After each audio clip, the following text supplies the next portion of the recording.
골로새서 1장 25절에서 27절까지 말씀 다 같이 한 목소리로 받들어 읽도록 하겠습니다. 내가 교회의 일꾼 된 것은 하나님이 너희를 위하여 내게 주신 직분을 따라 하나님의 말씀을 이루려 함이니라. 이 비밀은 만세와 만대로부터 감추어졌던 것인데 이제는 그의 성도들에게 나타났고 하나님이 그들로 하여금 이 비밀의 영광이 이방인 가운데 얼마나 풍성한지를 알게 하려 하심이라. 이 비밀은 너희 안에 계신 그리스도시니 곧 영광의 소망이니라. 아멘. 사도 바울은 교회의 일꾼으로서 바로 하나님께서 주신 직분을 따라 하나님의 말씀을 이루기 위함이다 라고 이야기하고 있습니다. 그래서 그가 바로 골로새 교회의 교인들을 위해서 받는 괴로움을 기뻐하고 또한 그리스도의 남은 고난을 그의 몸된 교회를 위하여서 자기 육체에 채우기를 원하는 이유는 바로 그것을 통해서 하나님의 말씀을 이루기 때문이라는 거죠.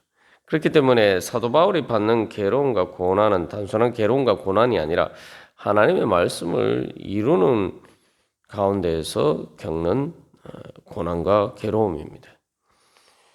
그런 관점에서 보면은 우리가 이 땅에서 여러 가지 괴로움과 고난을 가운데 살아가는데 그것이 괴로움과 고난에 그치지 않고 진정한 참된 영원한 열매를 거두는 것. 다시 말하면 가장 의미 있는 헛수고가 되지 않는 참된 열매를 맺는 것은 바로 하나님의 말씀을 이루기 위해서 받는 괴로움과 고난이라는 것입니다. 여기서 그래서 이 하나님의 말씀을 이루기 위해서 사도 바울이 그리스도의 남은 고난을 자기 육체에 채운다라고 이야기하는데 더불어서 그의 몸된 교회를 위해서라고 이야기하고 있죠. 그래서 이거 하나님의 말씀을 이룬다는 말은 이 말 그대로 이 문자 그대로 하면 이 이룬다는 말은 충만하게 채운다라는 그런 의미를 가지고 있어요. 그래서 이 플레로라는 말인데 그리스도의 남은 고난을 내 육체에 채운다라고 할 때 24절에 채운다는 말은 안타나 플레로. 여기 26절에 말씀, 25절에 말씀을 이룬다 할 때 이룬다는 말에다가 안타나라는 말이 접두사가 이제 덧붙여진 것이 24절에 채운다는 말입니다. 그렇기 때문에 사도 바울이 그리스도의 남은 고난을 자기 육체에 채우는 것을 통해서 바로 하나님의 말씀을 이루려고 한다. 다른 말로 하면 또 하나님의 말씀으로 자기 자신을 채워서 이루기를 원한다. 그런 표현이죠. 그래서 하나님의 말씀이 이루어진다는 것은 또 이 육체, 몸이라는 이 개념과 관련해서 우리가 이해를 해보면은 이것들이 왜 사도 바울이 하나님의 말씀을 이루기 위해서 자기의 육체 가운데 고난을 채우기를 원하는지를 알 수가 있습니다. 하나님의 말씀을 이룬다는 것이 무엇입니까? 그 말씀을 실현한다는 거죠. 그 말씀이라는 것이 이 눈에 보이지 않는 것입니다. 하나님의 말씀이라는 것이 뭐 사람의 소리처럼 실제로 이렇게 우리의 또 원래 음성으로 들린 게 아니죠. 영적으로 우리의 심령 가운데 주님께서 말씀하시는데 그렇기 때문에 이 하나님의 말씀은 말 그대로 보이지 않는 것입니다. 그래서 26절, 27절에서 계속 그것을 가지고 이제 비밀이라고 이야기한 것도 이제 그런 의미죠. 그런데 하나님의 말씀을 이룬다, 실현된다 라는 것은 바로 그 보이지 않는 하나님의 말씀을 통해서 뭔가 보이는 일들이 나타난다는 거죠. 말씀을 통해서 모든 만물이 창조되었다라는 것을 이제 앞에서 사도 바울이 찬양하고 있죠. 다시 말하면 그리스도를 통해서 모든 만물이 창조되었다. 창조될 뿐만 아니라 지금도 모든 만물이 존재하고 있다. 즉 눈에 보이는 모든 것이 존재하는 그 근본 원리는 바로 예수 그리스도다. 그 하나님의 말씀이신 예수 그리스도를 통해서 모든 만물이 창조되고 오늘도 존재하고 있다. 그런 의미죠. 그렇기 때문에 이제 이 세상 모든 만물은 하나님의 말씀이 이루어져 가고 있는 면서 나타나고 있는 것이다라는 거죠. 그렇기 때문에 이 하나님의 말씀이 이루어지면은 그것이 이제 눈에 보이지 않는 하나님의 말씀이 눈에 보이도록 삶의 현실로 바로 내 육체의 현실로 내 육신으로 살아가는 삶의 현실로 나타나는 것입니다. 그렇기 때문에 이제 사도 바울은 바로 내 육체가 바로 그렇게 하나님의 말씀을 이룬다면은 그것이 가장 큰 영광이 되는 거죠. 그래서 여기서 우리가 성육신에 대해서 한번 생각해 보면은 성육신이라는 것이 무슨 말입니까? 하나님의 말씀인 예수 그리스도께서 우리와 똑같은 육신을 입고 오셨다. 그래서 그 성육신을 통해서 하나님의 비밀이 바로 오늘날 성도들에게 또 우리들에게 나타났죠.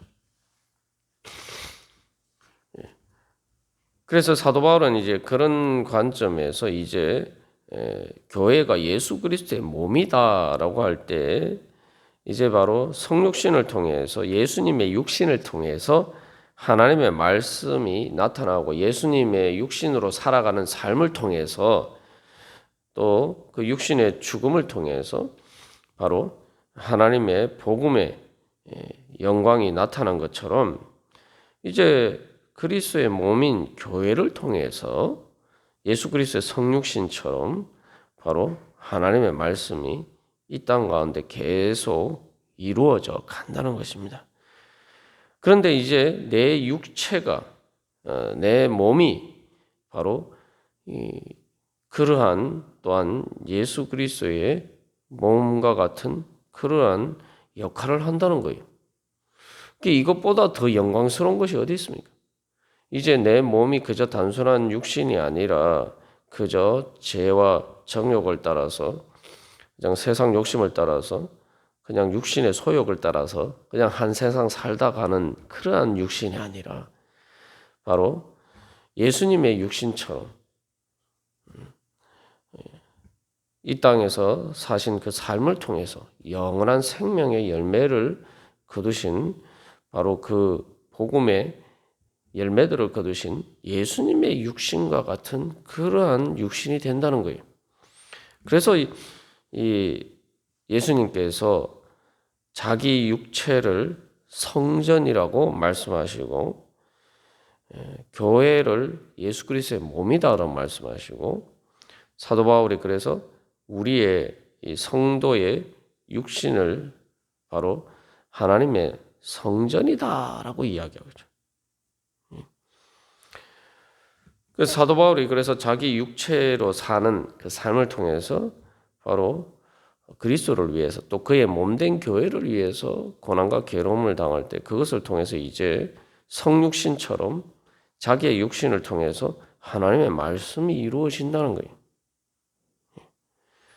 그리고 실제로 그것을 통해서 실제로 우리의 육신도 바로 하나님의 말씀의 약속을 따라서 부활하신 예수 그리스도의 영광의 몸과 같은 몸으로 이제 변화가 되는 것이죠.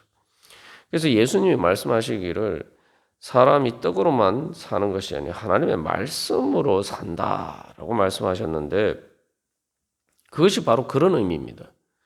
우리가 먹는 것을 이제 육신의 양식으로 먹는 것을 생각해 보면은 이 먹는다는 것은 내가 먹어버리면 내 안에 소화가 돼서 없어지잖아요. 눈에 보이는 이 음식을 내 몸 안에 들어가면 이제 보이지 않게 됩니다. 보이지 않지만 그것이 소화되어서 내 몸의 에너지가 되어서 그것을 통해서 뭔가 이제 사람들이 활동을 통해서 뭔가 일들이 이제 이루어지게 되죠. 그리고 다시 그 육신의 양식을 거두는 그러한 일들조차도 다 이제 내 몸을 내가 먹은 양식의 힘을 통해서 다 이루어지게 됩니다.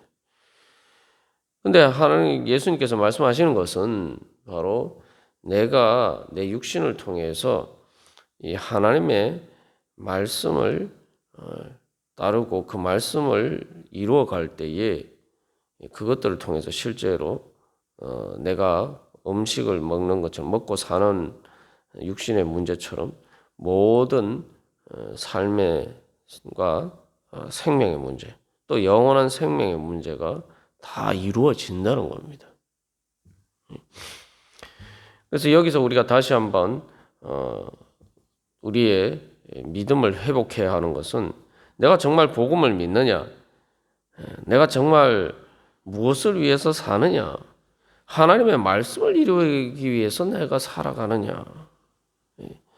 하나님의 말씀이 이루어져야지 모든 만물의 창조와 존재를 결정하는 또 그것을 창조하고 존재하게 하는 그러한 일들이 나에게 이루어진다는 거죠. 그래서 사도 바울은 바로 그러한 하나님의 복음의 비밀을 알기 때문에 바로 하나님의 말씀을 이루는데 자기의 인생의 목적을 바로 거기에 두었다는 겁니다. 그래서 예수님 재림하실 때 우리의 인생의 마지막에 또 최후의 심판에 하나님의 말씀을 이룬 것 말고 다른 것들은 다 흔적도 없이 다 사라집니다. 그래서 그것을 이제 신약 성경에서는 체질에 풀어진다라고 하는데 말 그대로 존재 자체가 사라지는 거예요. 그러나 하나님의 말씀의 약속을 따른 새 하늘과 새 땅과 새 예루살렘은 이제 세워지는 거죠. 그래서 이 땅에서 우리가 바로 예수 그리스도를 위해서 또 그 교회를 세우기 위해서 내가 했던 그 모든 일, 그 하나님의 말씀을 이루기 위해서 내가 했던 일들은 영원히 사라지지 않고 바로 새 하늘과 새 땅과 새 예루살렘의 하나님 나라의 열매로 맺혀지고 이루어져 가는 것입니다. 사도 바울이 이제 그런 것들을 위해서 내가 산다면은 내가 얼마든지 괴로움과 고난을 감수할 수 있다. 얼마든지 그 모든 괴로움과 고난이 있더라도 나는 기뻐할 수 있다. 하나님의 말씀이 나를 통해서 이루어진다는데 이거보다 더 기쁜 일이 어디 있느냐. 그래서 우리가 오늘 또 교회 직분뿐만 아니라 또 하나님께서 우리에게 주신 삶의 자리에서 내가 내 삶의 목적을 하나님의 말씀이 나를 통해서 실현되는 말 그대로 그 성육신의 그 자리에 내가 서 있느냐. 우리가 그것이 정말 사도 바울처럼 우리의 내 삶의 목적과 또 경영인의 핵심에 바로 그러한 것들이 있느냐. 내가 어떻게 하면 하나님의 말씀을 이룰 것인가. 그게 이제 하나님의 경륜이죠. 그래서 내가 그런 경륜에 따라서 살아가고 있는가. 우리 자신을 돌이켜 볼 필요가 있습니다. 그래서 우리가 오늘도 이 주일에 주님 앞에 예배하면서 나아갈 때에 바로 정말 그 성찬식에서 예수 그리스도의 살과 피를 먹고 마신다는 것처럼 이제 내가 하나님의 생명의 양식으로 그 말씀의 양식으로 풍성히 체험받아서 주님 이제 제 육신으로 주님 하나님의 말씀을 이루어가게 하여 주시옵소서. 우리가 그런 간절한 소망을 가지고 주님 앞에서 그 뜻을 하나님의 말씀의 뜻을 깨달아 알고 또 이해하고 우리가 적용하고 또 순종할 때 순종하면서 주님 그 말씀을 이룰 수 있는 능력 주시옵소서. 그 생명의 양식으로 충만케 하여 주시옵소서. 우리 기도하면서 나갈 때 주님께서 우리에게를 충만히 채워 주실 줄 믿습니다. 다 같이 기도드리시겠습니다.